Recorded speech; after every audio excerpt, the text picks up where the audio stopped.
রাজধানীর আকাশ ছুঁয়ে চলা ঢাকার এলিভেটেড এক্সপ্রেসওয়ে একসময় ছিল কেবল স্বপ্ন। আজ সেই স্বপ্ন ধীরে ধীরে বাস্তবতায় রূপ নিচ্ছে।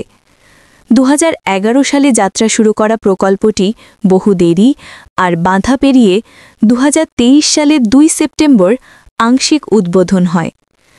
এয়ারপোর্ট থেকে ফার্মগেট পর্যন্ত চালু হওয়া অংশে প্রতিদিন চলছে হাজারো যানবাহন। প্রথম কয়েক সপ্তাহেই টোল আদায় বেড়েছে প্রত্যাশার চেয়ে প্রায় ৫০% বেশি। চলাচলের গতিসীমা এখন ৮০ কিলোমিটার প্রতি ঘণ্টা, কিন্তু এখনও থেমে আছে প্রায় ২৫% কাজ। নানা কারণে বিলম্ব, বিনিয়োগ জটিলতা আর পরিবেশবাদীদের প্রতিবাদে কাজ আটকে আছে বিভিন্ন স্থানে।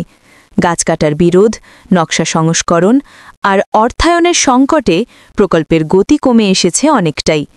তবুও সরকার আশাবাদী ২০২৬ সালের ডিসেম্বরের মধ্যেই পুরো এক্সপ্রেসওয়ে খুলে দেওয়া যাবে। মানুষের প্রত্যাশা, এই সড়ক খুলে গেলে বদলে যাবে ঢাকার চেহারা।